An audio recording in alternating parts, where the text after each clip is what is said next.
I want to move it on to NBA because the NBA season started. We really haven't talked any NBA.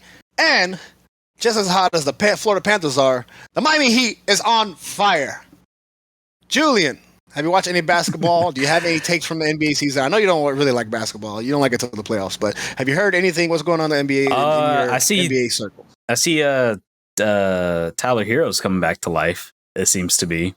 He is awakened from the dead. It seems like he was gone that entire sophomore season, but he's playing really well, which is awesome. Which is awesome to hear that you're not having to worry about replacing him. He's now supplementing the rest of the team after the acquisitions that you already made, which is great. That was the one thing I was worried about, because it's like, okay, obviously, if he ends up not being that good and he ends up just falling off and being kind of average, then it's like, whatever. I mean, you still made your acquisitions over the offseason. But if he was to play well into his form like he did in the playoffs 2 years ago, then you got a really dangerous team. And everything seems to be clicking for the Heat. The Heat look to be really good. They look to actually be contenders this year, definitely making the playoffs, and should, in my opinion, be a top 3 team in the East. I expect nothing less. I think it should be the Bucks, Nets, and Heat. And if the Sixers outplay us, like that's an L. That's an L on the regular season. If the Sixers have a better record than us. Yeah, and we kind of saw this going into the season. I was very cautious about going to the season with the acquisition of Kyle Lowry, but since the preseason and the season started, the Miami Heat are one of the best defensive teams overall. I think they were like number 1. I forget what stats, but they were number 1 and like ranked number 4, and as far as one of the top defenses, and that's really that's surprising to me, I guess, because a lot of the slack from Kyle Lowry, he don't play defense. He's a great, exciting player. He's a great facilitator, and he doesn't play defense. But with the construction team as it is now, you mentioned Tyler Hero. They got him coming off the bench, even though he's playing like 30, 40 minutes. He's playing starter minutes. He's still coming off the bench, and I think that's his perfect role for him, because.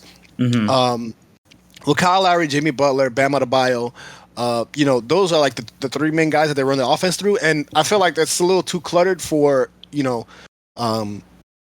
Tyler Hero to play within that. He's got to play within the roles of those 3 guys, those 3 main guys, because they, those are the big names. But Tyler Hero coming off the bench playing the second team, he can freestyle out there. He can be the main dog, and he can eat. Against the second team defenses when the other guys are resting. So I think that's a perfect role for him. I think he's in the running for freaking 6th man of the year. And he could be in the running. I'm not, you know what? Here's a hot take. He could be in the running for MVP coming off the bench. I don't know. I'm just saying. Is there MVP? I'm pretty sure MVP coming off the bench is just 6th man of the year. Listen, he's gonna. I'm pretty sure it's the same or more. Look, he's more in the running. He's more in the running for MVP than Jimmy Butler. And I just want to mention before you bring it in. This is a perfect, because we saw tired Jimmy in the bubble. Fucking exhausted, bent over. Everybody knows that picture of him bent over because he fucking put the team on his back. And I don't think that's the role for Jimmy Butler. Jimmy Butler, he can turn it on. He can. But he's not primarily an offensive player. He's a great he's not like a closer guy. Like, we saw him try to close, and he could do it, but that's not his main role. He's not like one of these guys like Kevin Durant, or he's a number 1 if he has a good supporting cast around him. He's not enough to carry a team. He's a very good player, one of the best in the league, but he's not up there with KD and like Giannis and Anthony Davis or LeBron in his prime. Like, he's not there, but I still think he's a number 1. He's still a number 1 option for the team. But he needs a supporting cast. He's just one of those players you just need to, like Anthony, like Carmelo Anthony in his prime. Like Carmelo Anthony needed that supporting cast. I'm not trying to slander Jimmy Butler. He's a great player. I think he's like a top 15 player. But I think when I think Jimmy Butler, I think defense first. You know, he's a two-way player. He plays on both sides, but I think him as defense first. And the way he plays, his style of game is to fucking crash the boards. He puts his neck on the fucking rim, and he's always going to run, try to run through you. And a lot of his success last year was getting fouls, getting foul calls, getting blocking calls.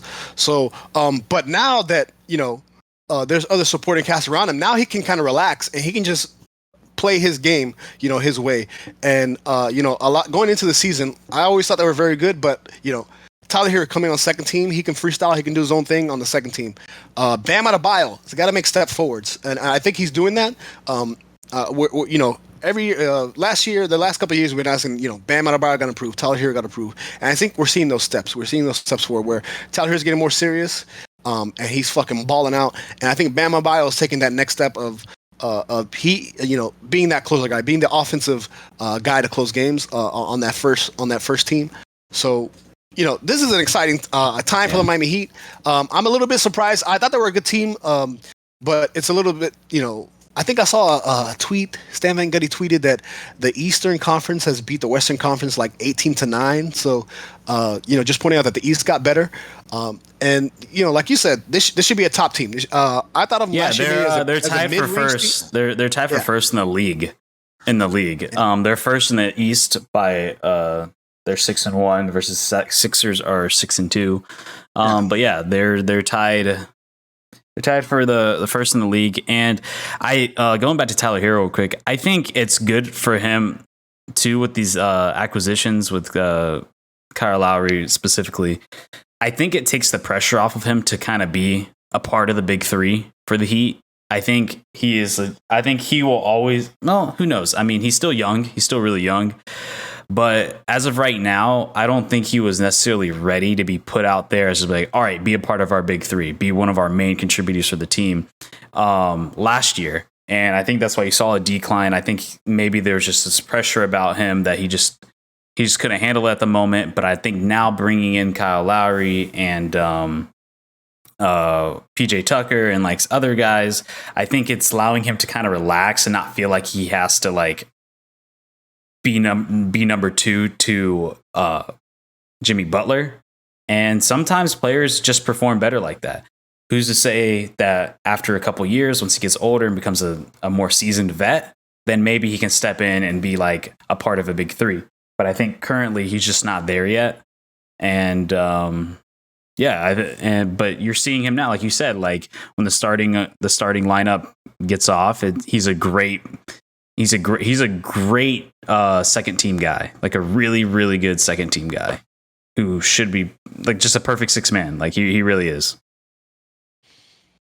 Yeah, so we shall see, man. I mean, hopefully these guys stay healthy. Like again, this is very early in the season, in the NBA season.